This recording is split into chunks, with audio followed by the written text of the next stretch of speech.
வணக்கம். ரொம்ப நாள் கழிச்சு ஒரு ஈவெண்ட் பண்ணால் நீங்கள் டீம் டிசைட் பண்ணாங்க. எங்கே ஈவெண்ட் பண்ணலான்னு டிசைட் பண்ணும்போது ஓமானுக்கு போய் ரொம்ப வருஷம் ஆகுது, ஓமானுக்கு போகலான்னு டிசைட் பண்ணாங்க. இந்த வாட்டி 15th மே அன்னைக்கு சலாலாலையும் 16th மே மஸ்கட்லேயும் ஈவெண்ட் பண்ணுறதா டிசைட் பண்ணியிருக்காங்க. ஸோ சலாலாலையும் மஸ்கட்லேயும் உங்களை சந்திக்கிறேன். இந்த வீடியோட டிஸ்கிரிப்ஷனில் அந்த கூகுள் ஃபார்ம் இருக்குது. அந்த கூகுள் ஃபார்ம் ஃபில் பண்ணி அனுப்பிச்சிங்கன்னா எங்கள் டீம் உங்களை கான்டாக்ட் பண்ணுவாங்க.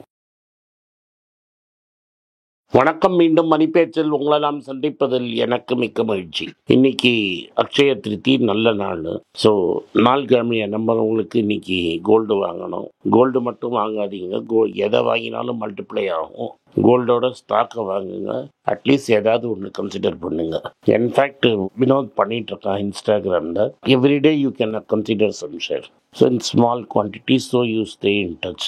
கன்சிஸ்டன்சிங்கிறது ரொம்ப important. Out of sight out of மைண்டுங்கிற மாதிரி இது மறந்துடும். பல சிரஞ்சீவி ஸ்டாக்ஸ் இருக்குது. உங்களுக்கு ஏற்ற மாதிரி 20 ரூபாலேருந்து இருக்குது. நீங்கள் பார்த்து மூவ் பண்ணலாம் everyday. So don't make it an excuse. இது நீங்கள் பண்ணிகிட்டே இருந்தீங்கன்னா உங்களுக்கு டெஃபினட்டாக ஒரு கன்சிஸ்டன்சி வரும். உங்களுக்கு பெட்டர் ரிசல்ட் வரும். தங்கம் 8,980 இருக்குது 22 கேரட்டு. 24 கேரட் 9,760 இருக்குது. No change. பட் ஓவராலாக cast for gold is bullish. ஏன்னா கோல்டு வேறு ஒன்றும் பெரிய டிஃப்ரென்ஸ் இல்லை. ஸோ எவ்வளோ நாளைக்கு இது இங்கே இப்படி அந்தரத்தில் தொங்கும்னு தெரியாது. பட் நம்மளோட 15 மந்த் டார்கெட்டை மீட் பண்ணிட்டோம். இன்ஃபேக்ட் லைஃப் டைம் டார்கெட்டை மீட் பண்ணி கொஞ்சம் இறங்கியிருக்கும். ஸோ உங்கள் மேக்கிங் சார்ஜஸ்லாம் சேர்த்திங்கன்னா இன்றைக்கி அது 10,000 ரூபாய்க்கு மேலே இருக்கும். மெட்ராஸ் ஜுவல்லரி அசோசியேஷன் ஒரு போஸ்டர் போட்டிருந்தாங்க. அந்த போஸ்டரை சைட்டில் போட சொல்கிறேன். அதோட மேலே நம்மளுக்கு ரிட்டர்ன்ஸ் வந்திருக்கு.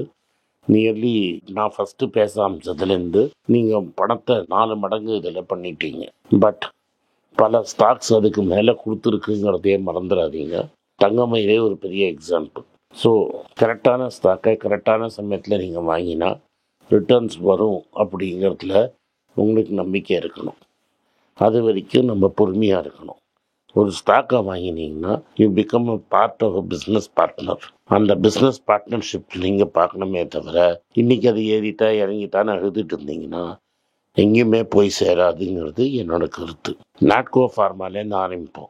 ராஷ் பற்றி ஒரு ரிப்போர்ட் வந்திருக்கு. அந்த ரிஸ்டிஃபார்ம் அப்படிங்கிற மருந்து டெவலப் பண்ணுறதுக்கு அவன் $50 மில்லியன் யூஸ் பண்ணியிருக்கான். 2021 டெவலப் பண்ணியிருக்கிறான். 2024 வரைக்கும் இந்த உலகத்தில் $5 பில்லியன் அதை விற்றுருக்கான். நியர்லி 100 டைம்ஸ் மோர் தென் தி காஸ்ட்டு அவன் போட்டான். இதை போடக்கூடாதுன்னு நான் சொல்லலை. பட் இதோட காஸ்ட் இவ்வளோ அன்அஃபோர்டபுளாக வச்சாங்கன்னா ஆஃப்ரிக்கா, இந்தியா இது மாதிரி ஊரில் தான் இந்த மருந்தோட டெவலப்மெண்ட் தேவை. அவனுக்கு நீங்கள் அவுட் ஆஃப் ரீச்சு வச்சிங்கன்னா ரொம்ப கஷ்டம்.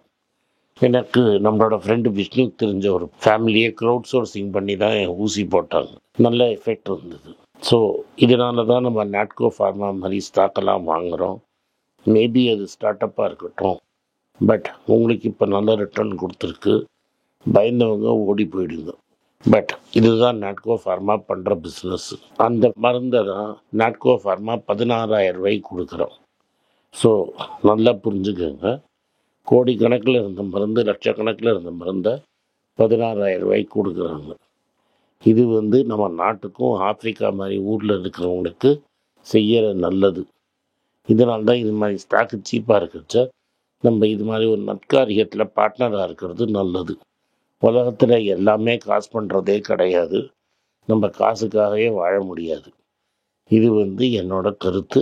உங்கள் இஷ்டம். அதுக்கப்புறம் ட்ரெண்டோட சேல்ஸ் 27% ஏறிது போன குவார்ட்டரில். ஆனால் நெட் ப்ராஃபிட் தொப்புன்னு விழுந்துருச்சு. ஸோ நெட் ப்ராஃபிட் விழுந்ததோ இல்லையோ நிறைய பேர் இன்றைக்கி ட்ரெண்டை விட்டு ஓடி போயிட்டாங்க. ட்ரெண்டோட விலை பயங்கரமாக கரெக்டாக இருக்குது. And even today at corrected rate 100 டைமுக்கு மேலே ஏர்னிங்ஸ் இருக்குது. தயவு செஞ்சு இது மாதிரி ஸ்டாக்கு நல்ல கம்பெனி, நல்ல ஓனர், எக்ஸ்ட்ராடினரி எத்திக்கல் வேல்யூ எல்லாம் இருக்குது. இருந்தாலும் பக்கத்தில் போகாதீங்கன்னு. ஏன்னா ப்ராஃபிட் 55% குறைஞ்சிருக்கு. டர்ன் ஓவர் 28% ஏறி இருக்குது. ட்ரெண்ட் இன்னைக்கு 3.4% குறைஞ்சு even no it is 123 times earnings. இது மாதிரி எக்ஸ்ட்ராடினரியாக வாங்கிவிட்டு அப்புறம் குத்துறதே குடையிறதே என்ன பழக்கூடாது. இதெல்லாம் நம்ம அப்படியே அதை ஹாப்பியாக தேங்க்யூ வெரி மச் அப்படின்னு விடணும். இன்னைக்கு கார்த்தால இண்டஸ்இண்ட் பேங்க்ல கன்சன்ட்ரேஷன் ஆப்பர்ச்சுனிட்டி ஒன்று கிடச்சிது. எடுத்தோடனே ஹாக்கி எடுத்திருந்தீங்கன்னா நல்லா இருந்திருக்கும். சுமந்த் கத்பாலியா நம்ம சொன்னோம் நடக்கும்னு, resigns as bank CEO and managing director. 5 வருஷம் அவர் இருந்தார். அதில் தான் மேக்ஸிமம் இந்த ஸ்கேம் நடந்தது. அதனால் நான் இமீடியட் எஃபெக்டை சைன் பண்ணுறேன்னு சொன்னார். இவங்க போர்டு மீட் பண்ணி ஒரு கமிட்டி ஃபார்ம் பண்ணி இந்த கமிட்டி பேங்க்கை நடத்தும்னு கேட்டிருக்காங்க ஆர்பிஐட்ட. ஆர்பிஐ அதுக்கு அப்ரூவல் கொடுத்துருச்சு.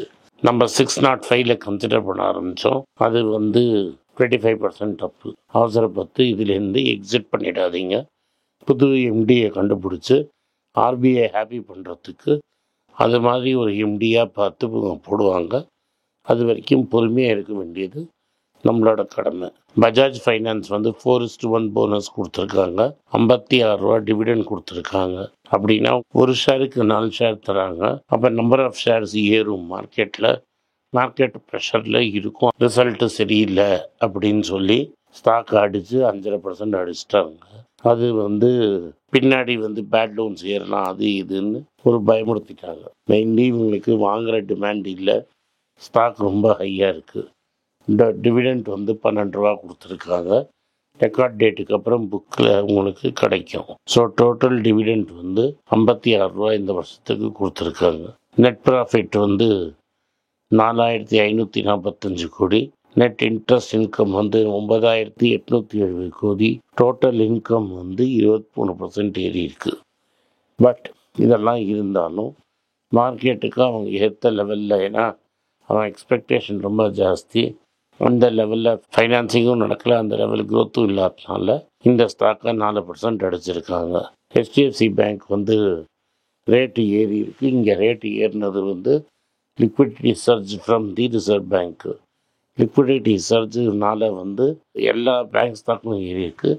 ஹெச்டிஎஃப்சி பேங்க் ஸ்டாக் ஏறி கோல்ட்மேன் சாக்ஸோட ஜாஸ்தி விலைக்கு போயிடுச்சு. ஹெச்டிஎஃப்சி பேங்க்கோட ப்ரைஸ் டு புக் ரேஷியோ இப்போ 2.82 இருக்குது. ஓவரால் இந்த ஸ்டாக்கு இப்போதைக்கு நீங்கள் வாங்க வேண்டாம். ஒரு 2,000 ரூபா விழுந்தால் கன்சிடர் பண்ணலாமா நம்ம பார்க்கணும்.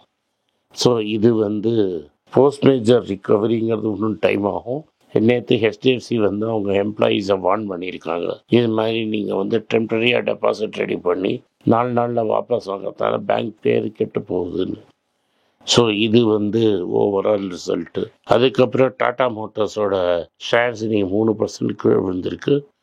அதனால் மார்க்கெட் ஷேரில் இப்போ 53% மார்க்கெட் ஷேர் வச்சுருக்காங்க. இவி ஓட்டில் 2 லட்சம் வண்டி விற்றுருக்காங்க. ஆனால் வின்சர்ட்டை இப்போ heavy competition for the first time face பண்ணுறாங்க. ஐசிஇ கன்வர்ஷன் டு பான் இவிசிக்கு என்ன டிஃப்ரென்ஸ் பார்த்தீங்கன்னா, conversion approach for cost efficiency. But புது மாடல்ஸ் பஞ்சு கர்வ் தான் மாடலே கம்ப்ளீட்டாக வீக்காக டிசைன் பண்ணுது. அதனால் பேட்ரி காசு கீழே வந்ததுனால இவியோட அடாப்ஷன் ஏறி இருக்குது. இன்டர்நேஷ்னல் நியூஸ் இருக்குது. சோனி அவங்க ஃபைனான்ஸ் யூனிட்டை பிரித்து போட போகிறாங்கங்கிறத முன்னாடியே சொல்லிட்டாங்க. இப்போ செமிகண்டக்டர் பிஸ்னஸையும் தனியாக பிரிப்பாங்க அப்படின்னு பேச்சுவார்த்தை வந்திருக்கு. அதை அட்வான்ஸ் பண்ணுறதுக்கு 2 ஆடிட்டர்ஸும் டீமில் ஜாயின் பண்ணிட்டாங்கன்னு சொல்கிறாங்க. ஸோ இது வேல்யூ அன்லாக் பண்ணி பயங்கரமாக சோனி ஷேர்ஸ் 10% ஏறி இருக்குது. நம்ம இங்கே சோனியை டிஸ்கஸ் பண்ணோம். நன்றி, வணக்கம். இந்த வீடியோ உங்களுக்கு பிடிச்சிருந்தா வீடியோவை லைக் பண்ணுங்கள், எங்கள் சேனலை சப்ஸ்கிரைப் பண்ணுங்கள், பெல் நோட்டிஃபிகேஷன் தட்டுங்க. பைசா போல்தா இன் ஹிந்தியில், கன்னடாவில் மணி மாத்து, தெலுங்குல மணி மாத்துலு அண்ட் மலையாளத்தில் மணி பேச்சு மலையாளம்னு இருக்குது. இதை நீங்கள்லாம் உங்கள் லாங்குவேஜ் தெரிஞ்ச ஃப்ரெண்ட்ஸ் அமைச்சு அவங்கள சப்ஸ்கிரைப் பண்ண சொல்லுங்கள். வணக்கம். எனக்கு ஒரு விஷயத்தை அட்டென்ஷனுக்கு கொண்டு வந்திருக்காங்க. என்னோட ஏஐ ஜென்ரேட்டட் இமேஜை பார்த்து யாரோ ட்ரேடிங்க்கு பணம் கொடுத்து ஏமாந்துருக்காங்க. ப்ளீஸ், உங்களுக்கு நான் பல தடவை சொல்லிட்டேன், இப்பவும் சொல்கிறேன், நான் யார்கிட்டையும் பணம் டைரெக்டாக வாங்குறது இல்லை, அப்பாயின்மெண்ட் பார்க்குறதே கிடையாது.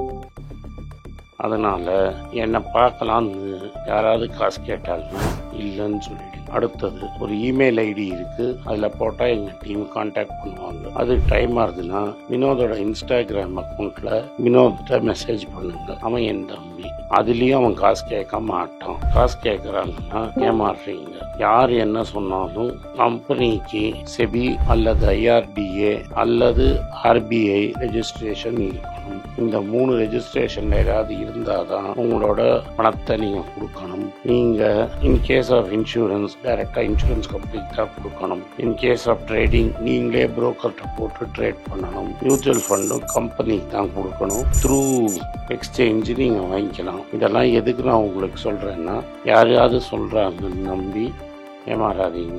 உங்களுக்காக நான் ட்ரேட் பண்ண முடியாது, அது இல்லீகல். நான் ட்ரேடும் பண்ணுறது கிடையாது. அதனால் ட்ரேடிங் ப்ராஃபிட் பண்ணி தரேன்னு சொல்கிறது ஏமாத்தல். எனக்கு ட்ரேடிங் பண்ண தெரியாது. என் பேரை சொல்லி ட்ரேட் பண்ணி உங்களுக்கு ப்ராஃபிட் ஷேரிங்னா ஃப்ராடு, ஏமாற்றம். நான் யார்கிட்டையும் காசு கேட்கல, கேட்கவும் மாட்டேன்.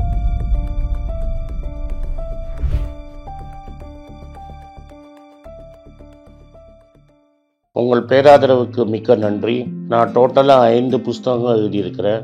3 ஆங்கிலத்தில் எழுதியிருக்கிறேன். அதில் 2 தமிழாக மொழிபெயர்த்திருக்காங்க. ஸோ டோட்டலாக 5 புஸ்தகம் ஆச்சு. இந்த 5 புஸ்தகத்துக்கு ஹார்ட் காப்பி வேணும்னா நீங்கள் கீழே இருக்கிற வாட்ஸ்அப் நம்பருக்கு மெசேஜ் அனுப்பிச்சிங்கன்னா எங்கள் டீம் உங்களை கான்டாக்ட் பண்ணுவாங்க. இந்த 5 புஸ்தகங்கள்ல 3 புஸ்தகம் கிண்டலில் இருக்குது. அமேசானில் கிண்டலில் வாங்கணும்னு ஃபீல் பண்ணுறவங்க நேராக கிண்டலில் வாங்கிக்கலாம். தமிழ்லேயே யாராவது ஃபைனான்ஸ் நியூஸ் படிக்கணும்னு ஃபீல் பண்ணிங்கன்னா தயவுசெஞ்சு moneypage.com விசிட் பண்ணுங்கள்.